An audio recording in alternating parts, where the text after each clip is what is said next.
मेरी दोनों बहू का इस घर में स्वागत है। अंदर आ जाओ, तुम दोनों बहुत सुंदर हो, बहुत प्यारी हो। केसरी ऐसा सोचकर अपने मन में सोच रही होती है। अब मेरी दोनों बहू आ गई हैं, इस घर को अच्छे से संभाल लेंगी, जैसे कि मैंने संभाला है। ऊपर से अब ठंड में मुझे काम भी नहीं करना पड़ेगा। जैसा मैंने सोचा था उससे भी बहुत सुंदर है मेरा ससुराल। अपना ससुराल देखकर तो मुझे इतनी खुशी हो रही है कि बस क्या बताऊं। मेरी तो सारी ठंड भी भाग गई। यहाँ तो किसी चीज की कमी ही नहीं है। सच कहूँ तो बहुत सुंदर लग रहा है ससुराल।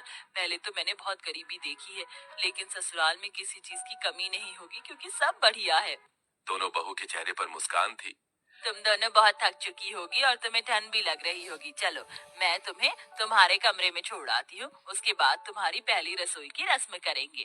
केसरी ऐसा कहकर अपनी दोनों बहू को उनके कमरे में लेकर जाती है, जहाँ दोनों बहू थोड़ी देर आराम करती हैं। कुछ ही देर में केसरी उनके पास आती है और उन्हें पहली रसोई की रस्म के लिए बुलाती है।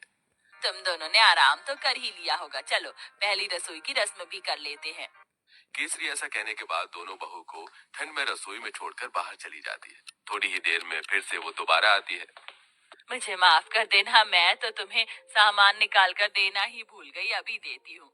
केसरी रसोई में आकर एक कटोरी लेती है और उसमें 6 चम्मच चीनी डालती है, 2 गिलास दूध निकाल कर रख देती है और साथ में 2 कटोरी चावल निकाल के डोंगे में रख देती है।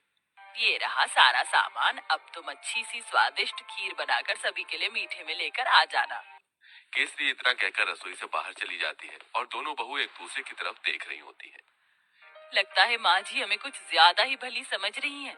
मुझे तो लगता है कि उन्हें ये लग रहा होगा कि हमें खाना बनाना ही नहीं आता। चलो, कोई बात नहीं, हम अपने हिसाब से बना लेते हैं। ज्यादा बनाएंगे ताकि रात को खाने को मिल जाए। खाने के बाद कुछ मीठा अच्छा लगता है। इस तरह आराध्या और राधिका दूध चीनी चावल निकाल कर ज्यादा सी खीर बना लेती हैं, जिसके बाद वो खीर परोसकर घर में सभी को देती हैं।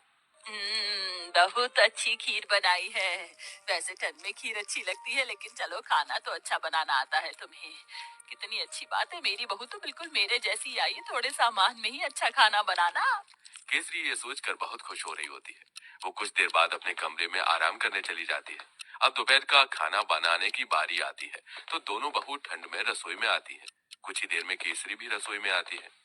अरे, इस वक्त तुम रसोई में क्या कर रही हो?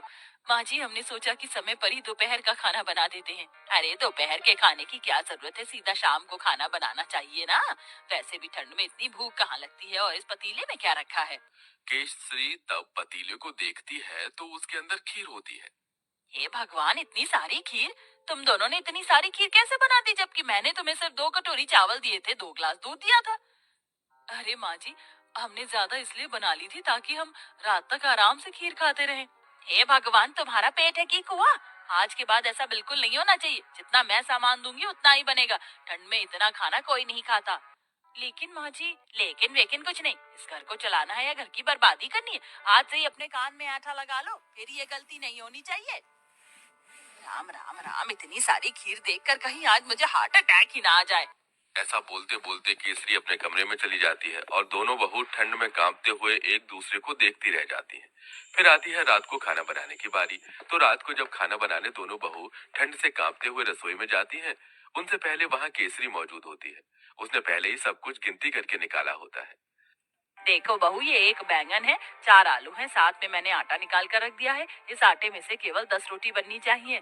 2 मेरी, 4 तुम दोनों की और 4 दोनों मेरे बेटों की। ऐसा कहकर केसरी रसोई में चली जाती है। इस तरह दोनों ही बहू कंजूस सास से बहुत ज्यादा परेशान हो जाती हैं।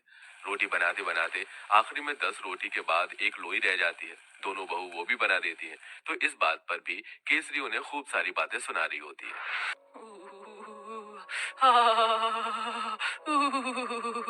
बहुत ठंड लग रही है। एक तो घर के सारे काम करो, ऊपर से खाना भी बनाओ, तो गिनती का। मेरा तो पेट भी नहीं भरता। पता नहीं कंजूस सास हमें कुछ खाने क्यों नहीं देती। सही बोल रही हो।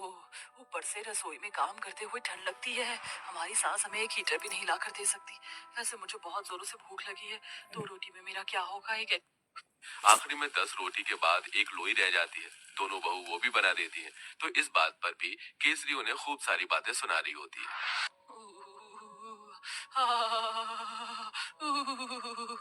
बहुत ठंड लग रही है। एक तो घर के सारे काम करो, ऊपर से खाना भी बनाओ, तो गिनती का। मेरा तो पेट भी नहीं भरता। पता नहीं कंजूस सास हमें कुछ खाने क्यों नहीं देती।